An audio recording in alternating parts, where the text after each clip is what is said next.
Coming in at north of $100 a piece, 50 cal Raufoss rounds are typically the most expensive bullets we can get as civilians that don't count as destructive devices. The question we need to answer though is whether the Raufoss can penetrate enough steel to justify its price tag, or will it be outdone by an Israeli bullet that costs a 13th as much. I only have 3 of each to figure this out since they're so rare, so let's start off with a much more common but still very expensive 740 grain solid brass 50 BMG bullet.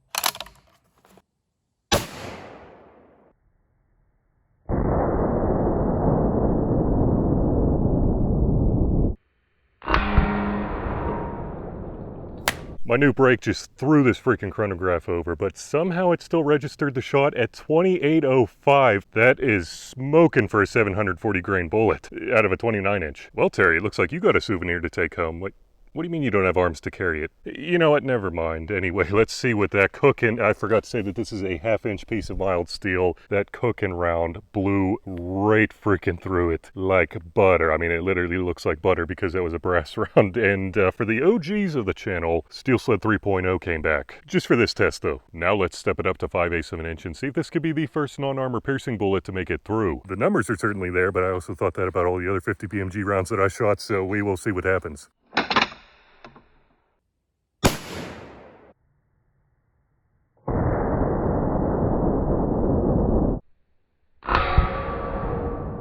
I guess I should explain what this setup is real quick. This is the Tech HTI, and I freaking love this rifle. Probably the ultimate 50 BMG on the market. I just have one issue with it, but I mean, it's super compact, like compact enough to actually fit inside the safe comfortably, which cannot be said about a lot of 50 BMGs. It is accurate as a mofo, and you can swap out barrels to basically any monstrous cartridge you want in about a minute, which is a game changer. But the one major issue I had was recoil, especially shooting it suppressed. So I decided to get this hammerhead brake here. I believe the company is Audir. I don't know. I'm not affiliated with them at all, but this thing works like a champ, and I did not want to spend the money on the Terminator brake. Don't get me wrong, it looks freaking terrible in slow-mo, but I can promise you it feels a whole lot better. And what happened with our spicy bullet? Holy shite balls, guys. Look at that massive hole. I mean, it went straight through, blew out a giant chunk on the back. This is the first bullet that is not an armor piercing round that went through 5/8 of an inch of mild steel. Let me get a thumb in there. Oh yeah, I can bury that thumb in there. Still, it'd be a lot more comfortable with the pinky.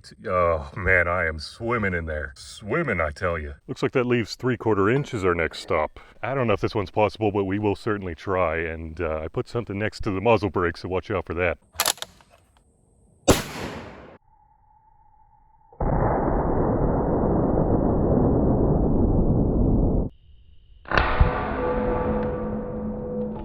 I think the problem is that the muzzle brake is just a little bit too far ahead of this bottle right here, because I saw a massive blast come through and just ravage these leaves right here. I mean, they're still on the tree because they're like 10 feet away, but I just don't have any more real estate on this table right here. And I'm not giving that rifle any leverage by moving it back. So if you want to see what 50 BMG muzzle brake did, here's a mini 50 BMG with 2 water bottles. Pray for me.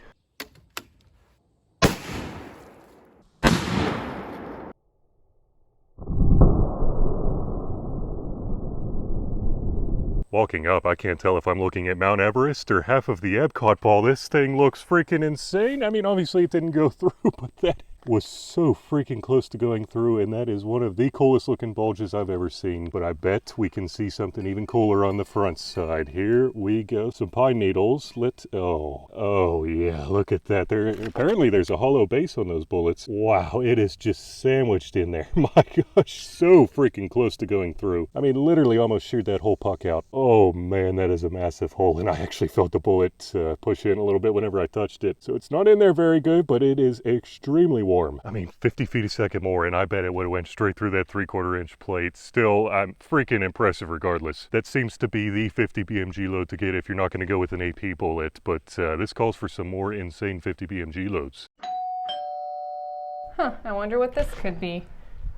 Oh, that. I swear, I thought I told him we didn't have room for any more ammo in this house. Oh, he's gonna hear about this. I wonder who this could be. Well, oh no, what did I do this time? Hey, honey, how's it going? Guys, do not let this happen to you. I have been using Ammo Squared to stock up on some of my favorite cartridges, not only because they'll let me set aside however much or little I want to at whatever time intervals I want to, whether that be a week or a month or whatever. It's mainly because Ammo Squared is nice enough to store whatever I get in their climate-controlled facility. Then Ammo Squared will send whatever I tell them to, whenever I tell them to. Whenever the missus tells me I'm allowed to tell Ammo Squared to send whatever she wants me to. Now, where were we? This is an Israeli API in 50 BMG, and the problem that I ran into is that there's not a whole lot of information on what's actually inside this bullet, so I'm going to take an educated guess and say that it's a hardened steel core followed up by a lot of boom boom compound. Just a guess though, but EMACS Tactical was nice enough to send these ones over, and he is currently the only one that I know that actually has these bullets, which are going for about a 13th of what the Raufoss is going for. So I mean, they could be a bargain or they could absolutely suck. That's what we're here to find out. And we are not messing around because this is 1.25 inches of mild steel. This is where all the big dogs start to play. Oh gosh, I forgot to say this has a head stamp from 1974, so let's see how this 50-year-old bullet does. 51-year-old bullet.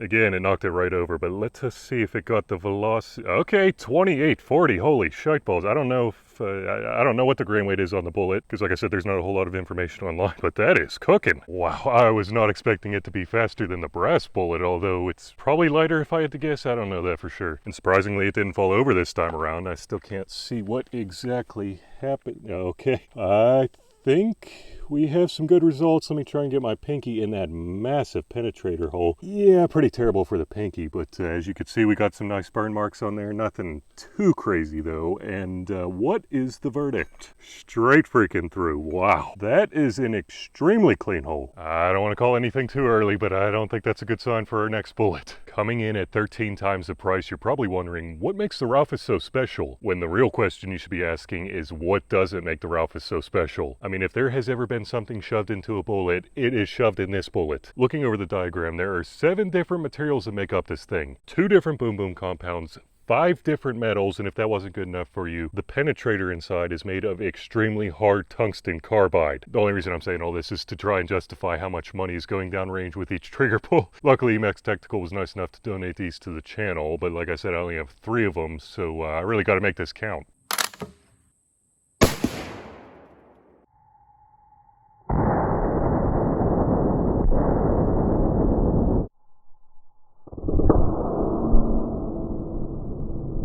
I think that went easily through the chronograph the most, so let's see if it actually picked up the oh, wow. 2866. That is some speed. Hot take, but I think that a little Athlon chronograph has proven to be a better choice than the Garmin. It wasn't me who said it. Sing it with me, Terry. It's already turned around, and we can see a tinier penetrator poke through there. Wow, that is quite a bit smaller than the Israeli bullets. But for the price, we probably should have expected that. Let's see the face, the side of the face that, or the side that we actually want to see. Oh my gosh. What white paint? Literally, what white paint? Oh man, look at how tiny that hole is going through there. Let me get a pinky on that. Oh yeah, that might be the worst pinky hole I've ever felt. But might be the best burn marks I have ever seen. Definitely the best burn marks I have ever seen. I mean, I'm speechless. There is no paint left. That means the next stop on the train is 1.5 inches of mild steel. 1.5 inches of mild steel. This is where the boys become men. And boy, do I have a special surprise this time around, because someone reached out and asked what would happen if you were standing behind a steel wall and a 50 BMG went through. Me? I don't know what that viewer has against you specifically. I don't know either, but I'm about to find out. But rather than have you come all the way out here, because I know you're busy watching the video, figured that a good alternative would be ballistic gel. Oh man, I am really not looking forward to the aftermath of this round. And if I can tell you another little secret, I was kind of worried that Raufoss was going to blow my gun apart. I mean, EMACS Tactical is awesome and stuff, and I trust his sources. It's just, you could never be too sure on that first trigger pull. Here's to the rest.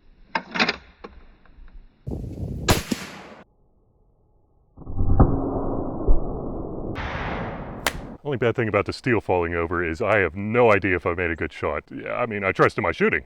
And it is already turned around. Good shot placement right where I was aiming. Massive, and I mean massive, clean hole right through there. Let me get a pinky in. Very sharp hole. And oh, I mean, that's not a massive cavitation or anything, but wow, that just went straight through the block. And oh, wow. Oh, wow, that is night and day difference from the last time. Holy shite balls. Man, I might have to spray paint that again for the Raufoss. Let's hope they put some magical pixie dust in that bullet, you know, especially for that price. Holy shit.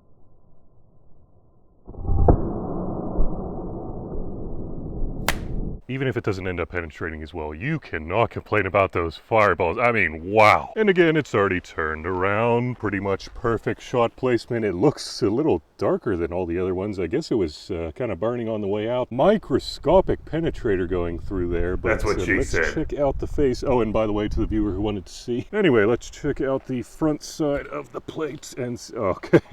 Okay, wow. I mean, what paint? Like, literally, what paint? It is galaxy paint now. Somehow it's all purple. We are neck and neck. It can't get any closer. It also can't get any freaking windier out here. Holy shit balls. So I have a question for you. Should we go all the way up to 2 inches, expecting that they're probably not going to go through that? Or should we see which one out-penetrates the other on 1 3/4 with the chance of both of them going through? 2 inch, obviously. I'm just kidding. I can't hear what you're saying. We're going to do 1 3/4 inches. And here be the beast that I speak of. This thing... I mean, my gosh, this is a heavy plate. Let us see what happens. Even if it doesn't win, I am extremely impressed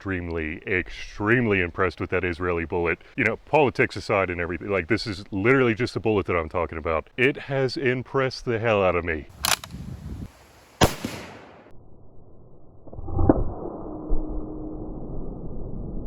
I mean, 1 3/4. Come on now, surely you can't do that. And, oh, is that what I think it is? Holy shit balls. Didn't quite make it through 1 3/4, but that penetrator is poking right through the back. Extra freaking pointy. Whoever was behind this wall is one lucky dog. Let's pick up the thing here and see what exactly... Okay, wow. Wow, this is so inconsistent with the burn marks. But you know what's very consistent with the burn marks? The Raufoss. So let's get on to that freaking monstrous bullet. If it can pull this one off, I don't want to say for sure that it's actually worth the price tag, but it'll be a little more compelling.